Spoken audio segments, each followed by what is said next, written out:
Hey, my beautiful collective. It's your girl, Katt. This is my brand new podcast. It's called Pure Presence. So, I'm hanging out here with my beautiful bestie. We've got our girl, Dahliaa, in the house.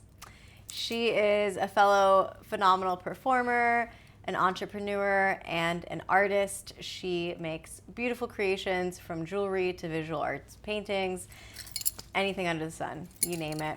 Yes. She's a creative beauty. So, today, what I'm bringing you is something a little different than my typical YouTube channel. I do tarot card readings, tea leaf readings, and I realized that a spiritual podcast was definitely in the works and it was needed. So here I am bringing it to you. All right, we're going to go through a series of questions that I've curated. And we're just going to go back and forth. So that gives you guys, my viewers, a chance to get to know me, the host, and my beautiful bestie. And we're just going to switch it off. So every episode, I'll have somebody new that I'm interviewing, and we're just going to see how spirituality plays into their life. All right, let's get going. You ready? Sure. Okay. So, all right. What does spirituality mean to you? Spirituality to me means just being sure of yourself, like having a faith and some sort of belief in yourself to be able to work through like negative aspects of life. Like all of the trials and tribulations, you have your little modalities that can pull you up. Definitely. I feel that. So we usually have an origin story, right? Like when spirituality first hit you. Sometimes it's a seed that's been growing in us for a very long time. Some of us were born into families that were very in tune with spirituality, and others came into it later on. So I'd say another question that I really want to ask you is, what was your first spiritual or unexplainable experience where you just had this innate knowing that there was something else out there beyond what we've been told and, you know, connected to a higher source? I can't say that there was like one like major thing. There's just been little breadcrumbs and stuff. Like generally speaking, through my childhood, I've always had an understanding that there's like something else going on, something different. There is source. And then there was just a bunch of examples throughout the way. So it's making a culmination of everything. All right. I'd say I'm pretty much the same. You know, there's never been one major moment. I mean, there have been big moments throughout my life, but just little awakenings here and there. Right. Well, I mean, some bigger. But. Facts. All right. And then one more before I turn it over to you. Oh, dear God. Let's see. Ooh, what belief did you have to unlearn to become who you are now?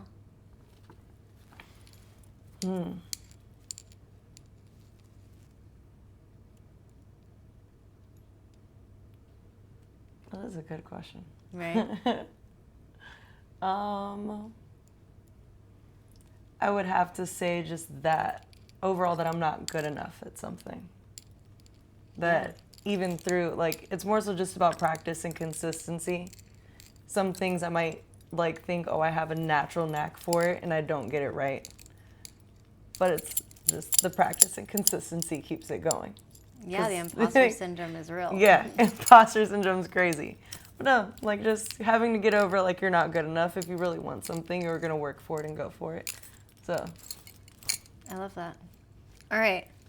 So yeah, this is my first episode, FYI. That's why we're going to be switching off. I wanted to give you guys an opportunity to get to know me, and who else better to interview your host than my best friend. So take it on over. Most excellent. Well, I would actually like to know what your first spiritual or unexplainable experience is. My very first? Okay, so I there's just been so many. I guess I'll have to go into my origin story a bit. My mother and my father both have a very strong spiritual sense within their lives. So my father had his mother, who, even though they came from a Catholic family and they grew up in Mexico City, she was the bruja of the town. So she read palms, she read tarot cards, tea leaves. So every time we'd visit or she'd come visit, I had this sense of witchiness that was connection. Yeah, a connection that was just instilled in me. And then on my mother's side, she was raised Presbyterian, very strict Irish, Scottish household that even though there was a strong religious backing to it, the women within her family were very connected to the other side. So my grandmother said that she could sense and see ghosts, and my mother and her sister had dabbled in the Ouija board and things of that nature. So they were just very in tune women.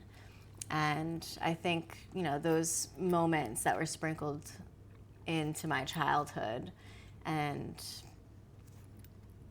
growing up into becoming my own person, that just really helped define this thing that we call spirituality for me.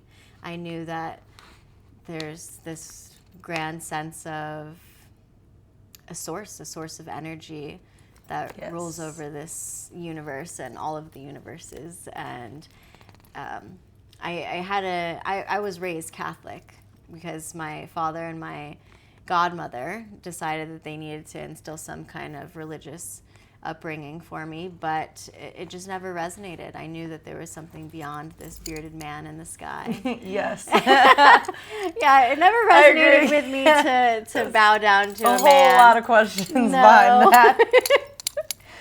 So yeah, I can't say that I remember one particular spiritual awakening. They've just always have been coming at me from all these different angles. Nice. Yeah. Well,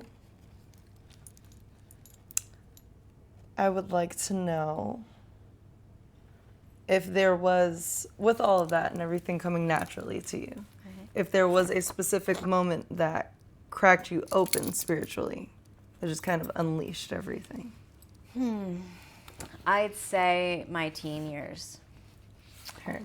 When I turned 12, 13, and the rebellion started to hit, I had already had a connection with a pagan practice, and my mom was very open to taking me to the bookstores and me buying Wiccan books and learning about the elements and buying tarot cards at a younger age. But I didn't really get serious into it until I was in my teen years, and we're going through this teenage angst and all of these emotions and having crushes on boys and girls, and the woes and the highs and the lows of family issues and traumas and triggers. So yeah, I think what really cracked it open for me was finding this sense of source energy again, of like, how can I hone in to something deeper, right, and like get to heart and soul source. So yeah, that really helped when I was alone with my feelings in my bedroom to come back to the crystals and the tarot cards and the books and just be my witchy little weird self as a kid. And yeah, I grew into it. So obviously not much has changed. Yeah. Oh, P.S. We went to the Renaissance Fair today, so shout out to South Florida Renaissance Fair. Yeah. It's fire. That's why we're dressed in the garb. So I figured, what better day to start this podcast for you guys than now? This is a great place to be, by the way. All right. And I will have to say I would like to know this from you as well, because you're a very strong person, and through all of your spirituality, what belief did you have to unlearn to become who you are now?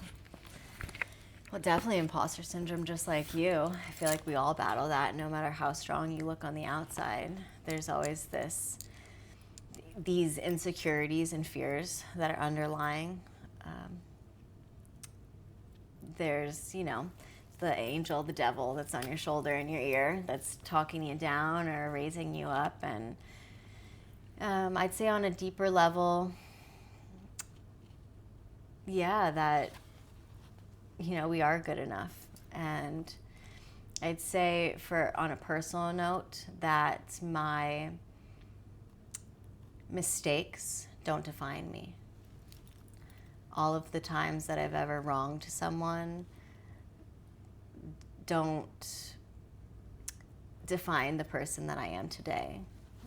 As long as, we're learning, exactly. They're all life lessons, and I've thought of myself in the past as a bad person, and I've done a lot of work spiritually and in this physical realm to try to right those wrongs, and I hope that I've done as best as I can. So I try to stay to that higher standard of who I've become from all of my past. But yeah, that plays into who I am today, like 16 years sober from drugs and alcohol, and I'm still an advocate for medical marijuana and having the occasional toke, but I am fully sober now. But, there's always a means and a method to doing the holistic remedies from Pachamama, from the earth. So I'm all here for that. But yeah, I had to just relearn a lot of the mistakes and going through adolescence as a person who felt very lost and insecure and used alcohol and occasional partying to handle those emotions and overwhelming fears and insecurities. So I'm happy of who I have become. As am I. Yeah, it's definitely something that had to be cracked open for sure. Well done. Yeah. All right. Let's see what's up next. Dark Night of the Souls. So, awakening moments. As we've both said, we've had so many. We can't truly just define one, but let's see. Ooh. All right. So through these Dark Night of the Souls, what was the hardest season of your life? And what did it teach your soul? Well, I would have to say the hardest season of my life, I would say realistically, was losing my mom. Yeah, me too. It was losing my I feel you mom. on that. Very unexpected time frame, just because her being military and always deployed, like you would have that in the back of your mind. But since she was like 6 months out of retirement, doesn't deploy anymore, you kind of push that away. And yeah, just with her passing away, it was incredibly sudden. I think it was 22. And just a lot of things in my life at that time changed. Yeah. And it wasn't until recently, after like 7 years, that I can see all of the things that it taught me. And like I was strong enough when I lost her. So it's been an interesting time. But it's definitely taught me a lot about like persevering, being a strong woman, taking up space, like just doing the things that I love. Being the badass that she was. Yes, that's what I was just thinking about, that we had to fill our mother's shoes. That was our opportunity to finally step into adulthood, womanhood, and it's like, oh, you're like officially on your own. Yeah. Like you thought you were on your own before? No. Now it's official. Because there's nothing like a mother-daughter connection. 1,000%. Yeah, I'd say that was definitely my hardest time too. But you're right. Even though I was 28 when I lost her, about to be 29, she like a few weeks before my birthday. So even though in the moment you think that you're not strong enough to handle it, you have all looking the tools. back, exactly. I was prepared enough. Like she had prepared me for it as best as she could to be the woman that I am today. I didn't think so at the time, but I'm very confident that our moms did pretty well. Yes. All right. How did that pain turn into purpose for you? Just consistently hearing my mom that she didn't raise a punk bitch. Okay, yes. Like, just the type of person my mom was, I couldn't, even if I wanted to be sad and just like, oh, fuck everything, I'm not gonna paint anymore, I'm not gonna work hard, I'm not gonna do this, I couldn't do it. Can't do it. So just pretty much Yeah, you can't everything. give up. Yeah, everything that I do is just like, it's like almost like twice as hard as if I would have been doing it while she was here. Like, I want to make sure that these things get done. Because I would love for her to be here and be like, oh, I'm so proud of you. I know. So, like, I just have to keep doing the things she's yelling at me about. Right? You And then still I'll- hear her yelling and then- at you yes. inside. Me too. And then I'm the like, "Mom, occasional, like, oh, I'm I'm so proud of sorry." you. But it's mostly yelling. Good. Well, I feel that too. I definitely think our moms are proud. Yeah, Yeah. they're proud. Right? They know that they raised some weird daughters, but they're proud. Crazy, cool, weird, okay? Super cool. Yeah. All right. Awakening moments. I don't know. Is there one that you in particular want to ask me? I feel like I answered back because that was honestly mine too. Losing our moms was, Yeah. Tough time. yeah. It's not, you can't really put it into words.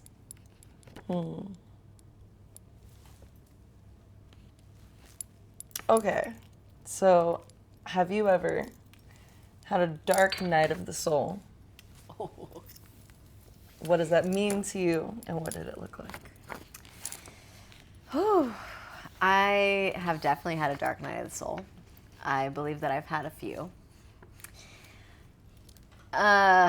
Unfortunately, even though I don't like to give men credit for anything, they typically come about during a really hard breakup, for me in particular. What did it look like? It looks like internal chaos, just a dark night of the soul. Like, storms brewing, there's lightning, there's thunder, there's rain, there's a lot of crying, a lot of insecurities and fears and triggers that come up that I was faced to learn and to go through. P.S. That's my Alexa telling me my daily affirmation of the day.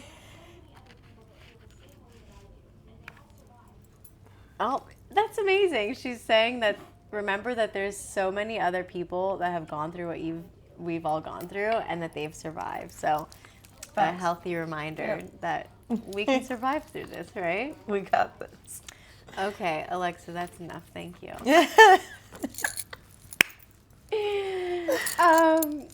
Okay, let's see. Yeah, Dark Night of the Souls.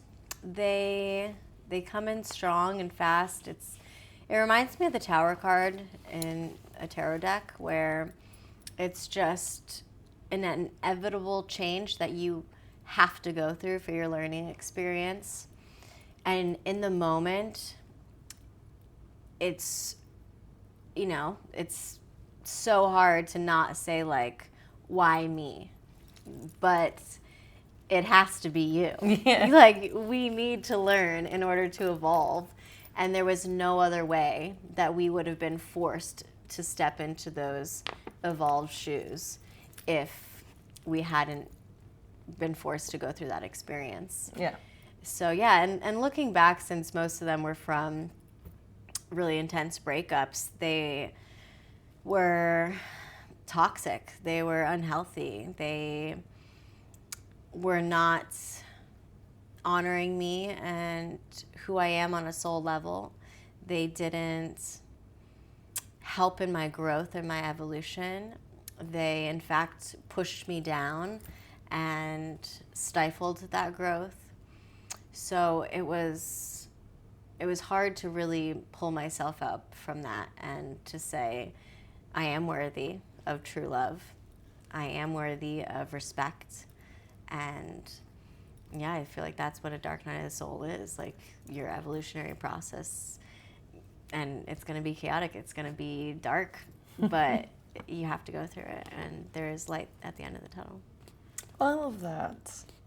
Well, as a person with many spiritual practices, when you have your dark night of the soul moments, how does your body tell you that you're out of alignment? Whew. Okay, mind, body, spirit, really. Physically, it's going to come up for me where I feel a lack of energy. I'm lethargic. I tend to get lazy. Mentally, I get in my head. I'm overly emotional, overwhelmed. I'd say I'm very lucky that I'm not a person that has high anxiety, but in those times, I am struck with a sense of anxiety. And on a soul level, just to feel lost and to not really know what direction I'm going to take, or even if you know the direction, you also see and are overwhelmed by the responsibilities and what's ahead that needs to get done in order to get through. So, yeah, that's, it's an overwhelming plethora of things that I feel and experience when I'm going through them. But you know that you're out of alignment and that something needs to be readjusted. And, I do that by rechecking in mind, body, soul. How is my mind going to feel better? Okay, well, let's push these negative thoughts to the side and let's start thinking more positively again. Let me tune in and set up Alexa to give me my daily affirmations. Let me go to a yoga practice and get back into my body and start to loosen up and let go of any pent up traumas that I'm holding on into the physical body. And spiritually, let me come back to my practice and meditate or get back to the cards or brew myself a cup of tea and read some tea leaves and really see where I'm at on a spiritual level and to see what's going on so I can help myself progress forward. Love that. And do these spiritual practices help keep you grounded? And are there other grounding techniques that you use? For sure. I'd say there's a lot of grounding techniques, literally grounding. So sometimes if I just feel stuffy and I've been inside too long, I literally need to go outside and get barefoot, touch the dirt, sit down, hug a tree. I love gardening, so I'll get out there and just, get into the dirt and connect with the plants. And I'm a little forest fairy, so yeah, I think reconnecting with the earth always helps. I'd say self-care is really huge for me too. So even though I'm a Leo, so I'm a cat and I'm grounded. I like the earth more than the water, but what always gets me feeling better is a nice shower. I can instantly just wash away any of the daily bullshit that I've gone through and cleanse my face, cleanse my body, cleanse my hair, and just come back to the raw, authentic you and have a good cry if you need to release something and get out of there and just, really cater to yourself. Everything is a ritual. Even when I'm making my tea, I'm okay, what herbs do I need? How are these going to help what I'm feeling right now? If I'm going through a menstruation cycle, which herbs am I going to use? And every little thing is a ritual. So I think to be mindful about how we go put intentions into every action throughout our days. Yes, I love that. And then my last question for you. Do you believe the body holds trauma or memory? 1,000%. Yeah, for sure. Physically, a lot, especially how these traumas were experienced. So I know through teaching yoga for so many years and being a person who has experienced some sexual traumas, I pushed it into the back of my mind and I thought that I was healed. I did some therapy sessions. I was okay, cool, I've talked about it. I'm good. It's all right. But then, like, years later, that stuff will come up. Yep. And, you know, an instructor comes over and tries to readjust my hips or something in a certain position, and instantly I'm triggered into feeling and thinking about these traumas. And I'm like, wow, girl, we have not healed fully. Yep. Like, Something what? you thought was fine in a box and away. No.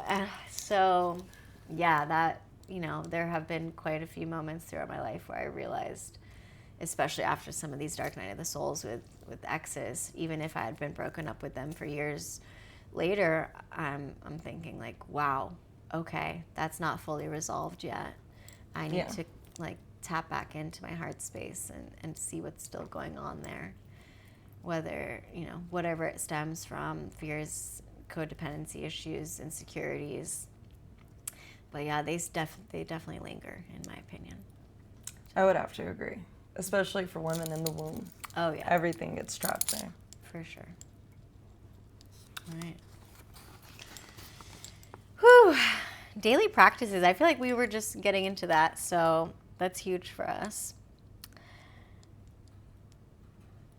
Okay.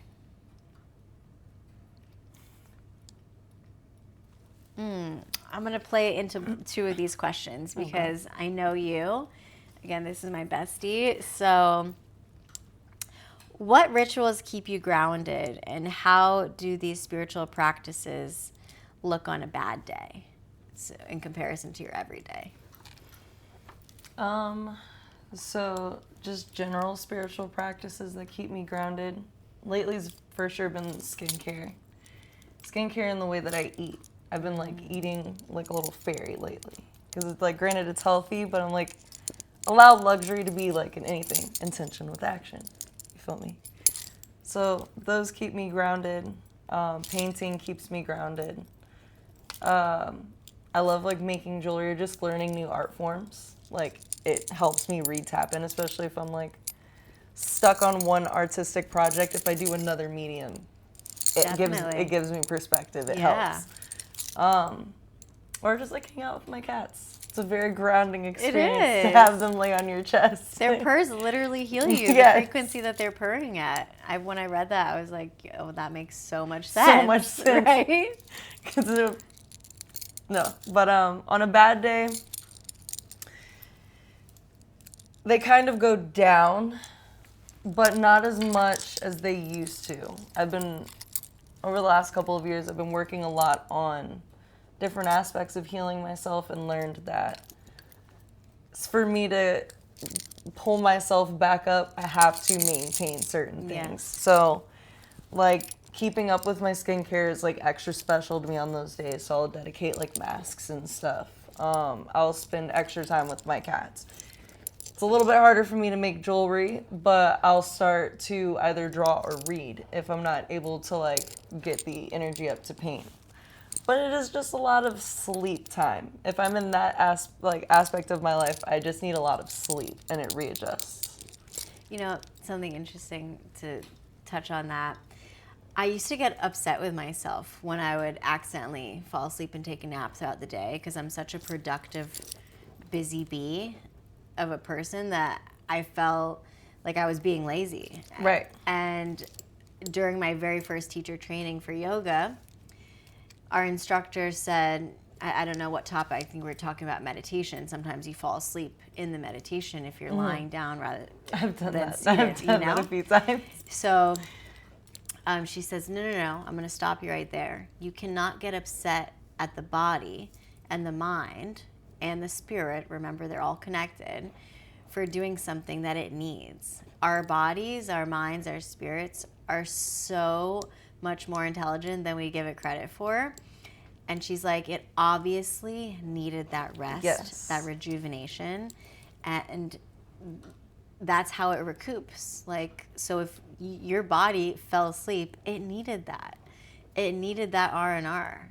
And I was like, okay, wow, that like totally gave me a different perspective on this and made me realize like, you do need the rest. You do. You do need to you just, can't keep it pushing doesn't and always pushing. have to be defined as lazy, especially in a society like ours where it's just like a burnout society where they tell you to go, go, go. What is it? We're ran on a 24-hour male cycle, but we as Wow. women don't fit that cycle. We have a 28-day.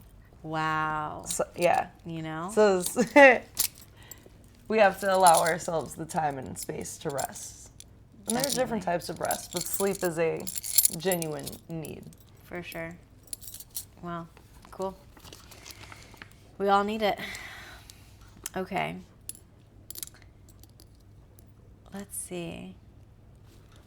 Well, I know that we do these, and I want to talk about this since this is how this all started for me. Do you meditate, pray, move, journal, talk to plants, pull cards, hold your crystals? Like, what do you do? What, all of the above, right? All of the above. Okay. Yeah. What does that do for you?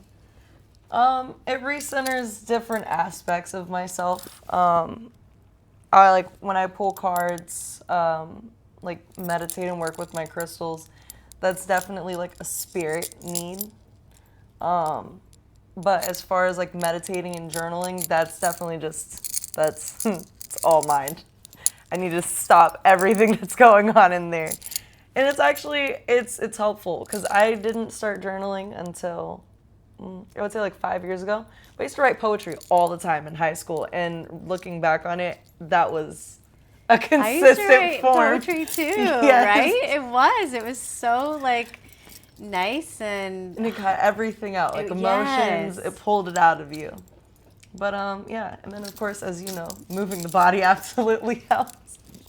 From either slow yoga to fast aerial. Definitely need the body movement. This is imperative. yeah. How about you, kitty cat? All right, yeah, right back into the same question. Same. I do all of the above. Shout out to 369 Journals because they changed the game for me. I've always been a journaler or a diary keeper. When I was younger, I kept a diary. Now I don't write down like my daily things that I do besides in my my planner, but a journal, like a gratitude journal, is essential for me. So weekly, I used to be good about it daily, but now I'm more of a weekly since I've got a busier schedule right now. But it really helps center me and just allow you to recognize how grateful you should be, you know? And I feel like the once a week thing is nice because you're giving yourself time to build up because you could have multiple things for that. Yeah. It's nice. Sometimes multiple times a week. It's just whenever I need it, you know? Sometimes it's the days where it's hardest and you've been busy and you're tired, you're exhausted, you don't feel good, you're feeling down. That's when you should go to the journal. That's when you should do a little movement of a yoga stretch or take a full class. That's when you do need to go outside and connect to nature and ground yourself. Pull a tarot card, pull an oracle card, see what direction the universe is really trying to lead you in and why we're experiencing these things. And that all helps me center myself. So, yeah. It's difficult because I was raised into a religious family and they just teach you to pray. And as a younger person, I found myself just praying when I needed something. Yes. And that didn't sit right with me because I thought, well, that's a little greedy. You know, why is this God person only going to help me when I'm at my worst and I'm begging him for some help when like I'm not always showing this gratitude and asking for nothing, like that selflessness. So my spiritual path later on in life, when I really started to find these other modalities of healing through movement with yoga or dance, and really that's like my meditation and movement. Or even literally like grounding, sitting down outside of nature with your crystals and tapping in mentally and spiritually.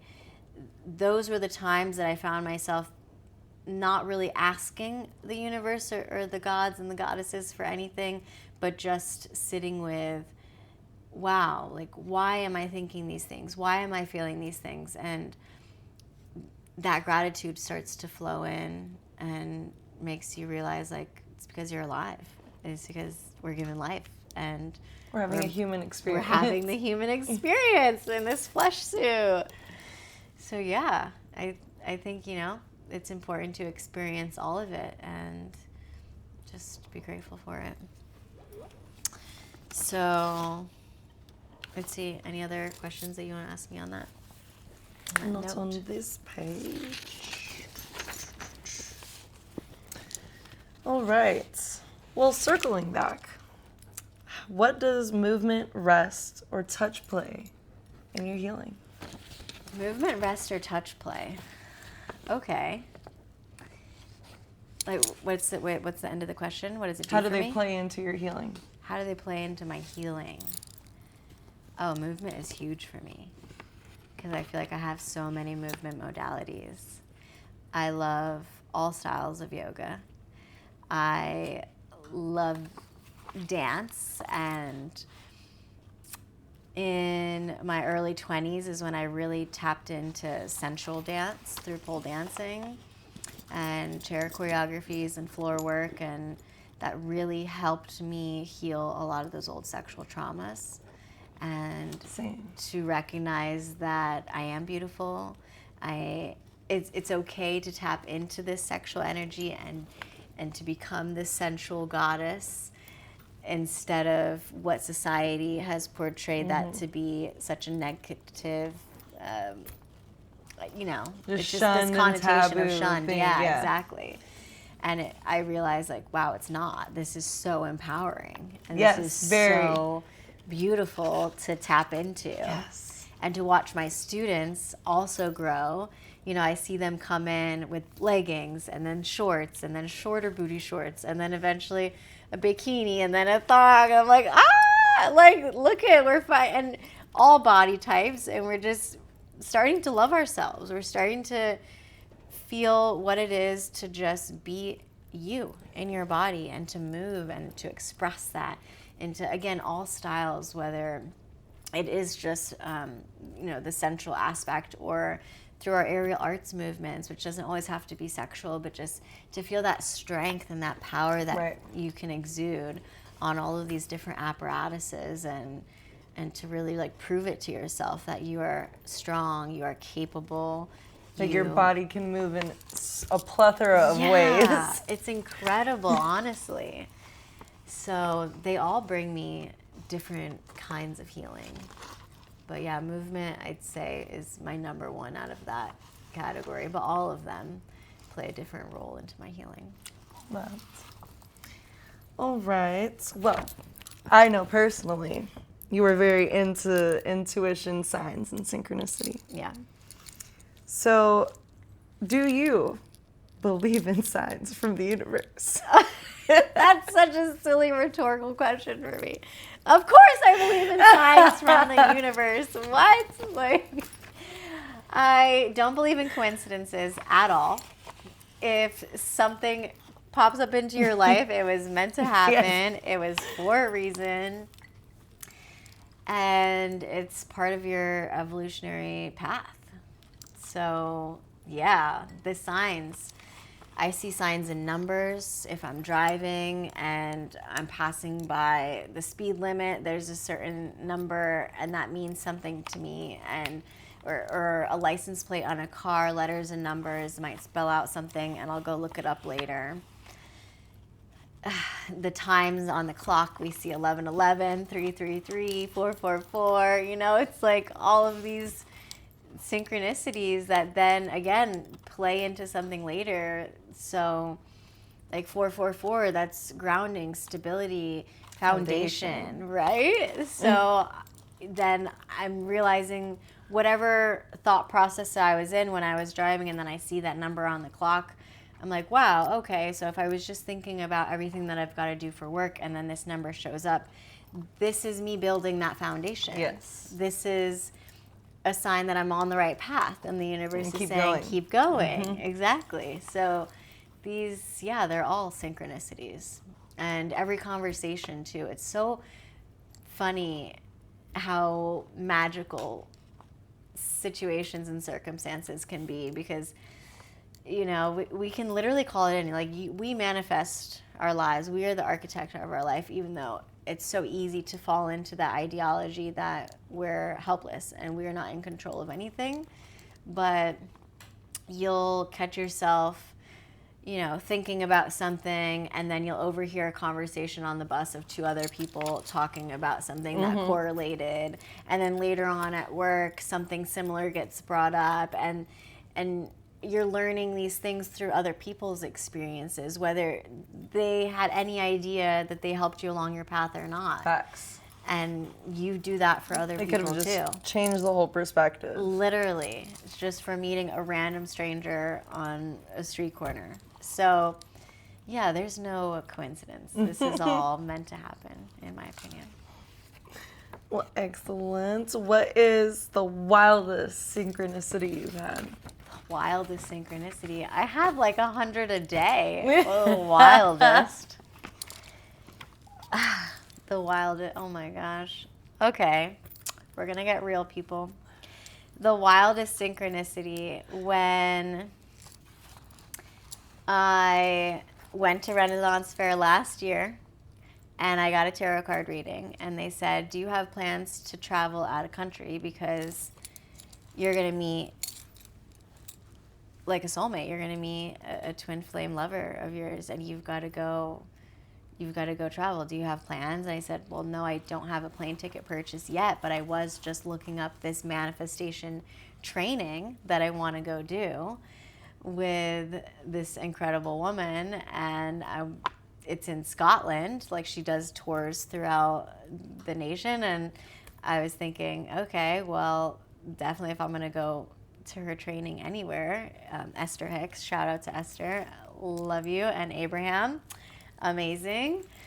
So yeah, this woman is incredible. She taps into this alien entity collective, and they speak through her. They use her as a conduit, and they teach us mere mortals how to manifest what it is that we're desiring in our lives. And at the time, I was really seeking real love, like coming out of toxic relationship with an ex, and I had a year of healing, and then I thought, like, okay, I think I'm ready again. Like, this is what I want to call in.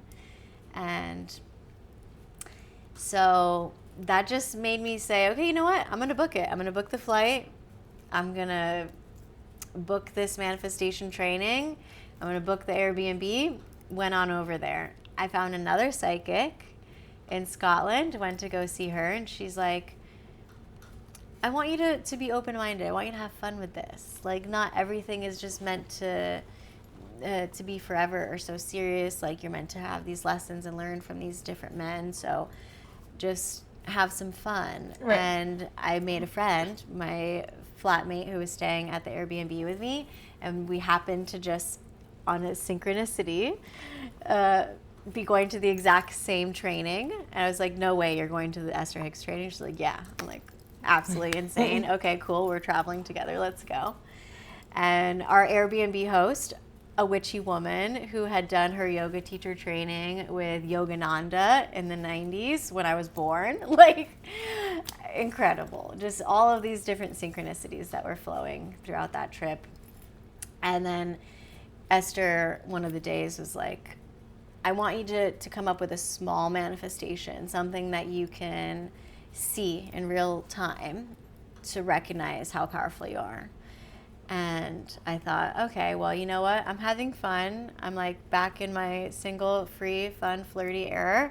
So since I'm in this era, I'm just going to go for it. I'm going to get asked out on 3 dates.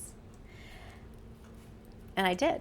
Literally, I got asked out on 3 dates by 3 different guys.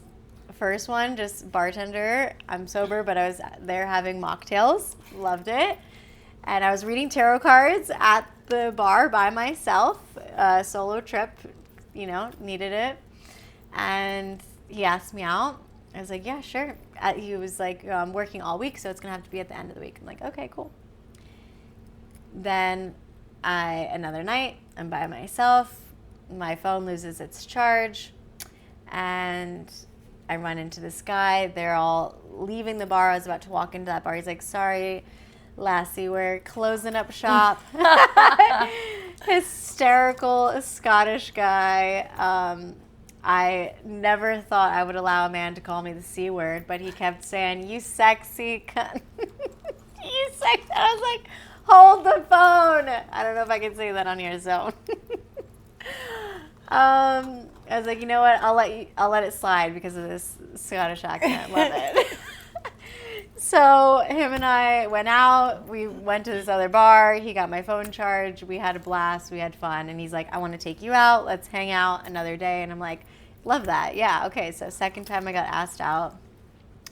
Then, and that following day we had gone out to a witch